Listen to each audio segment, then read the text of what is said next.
டேய் டேய் எதுக்குடா அழுதுட்டு இருக்க? என்னடா என் ஒரே ஓவர்ல 30 ரன்னுக்கு மேல போயிடுச்சுடா. அட விடுறா, இதுக்கெல்லாம் அழுவாங்க.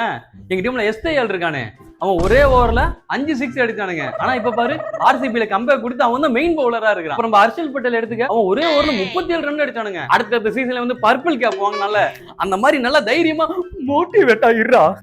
அப்பதானே நல்லா இருக்க முடியும். நீ சொல்றதுதான் கரெக்ட் தான், ஆனா சொல்லிட்டு நீ எதுக்கு அழுவுற? ஏன் அழுவுறனா? என் ஒரே ஓவர்ல 25 ரன்னுக்கு மேல அடிச்சிட்டானுங்கடா. அப்புறம் அழுவாம என்னடா பண்ண சொல்ற? டேய் என் ஒரே ஓவர்ல 32 ரன்னுக்கு மேல போயிருக்குடா. 28 ரன் தானே, அதுக்கு எதுக்கு அழுவுற? டேய் உன் ஓவர்ல 32 ரன் போனாலும் அடிச்சது இன்டர்நேஷனல் வெஸ்ட் இண்டீஸ் பேட்ஸ்மேன் குட்டி மம்முட்டியான். ஆனா என் ஓவர்ல அடிச்சது குட்டி பசங்க எல்லாம் வந்து அடிக்கிறானுங்கடா. ஆயுஷ் மாத்திரேவான் யாருடா அவன்? வர்றா 4 ஓவருக்கு 55 ரன் போயிடுச்சுடா. 4 ஓவருக்கு 55க்கு அழுவுற? ஆனா 3 ஓவருக்கு 65 கொடுத்துருக்கேன்டா. போடா அந்த பக்கம். 65? அப்ப நம்மளோட ஒருத்தன் அதிகமா கொடுத்துருக்கான். நம்ம தப்பிச்சிட்டோம் இன்னைக்கு.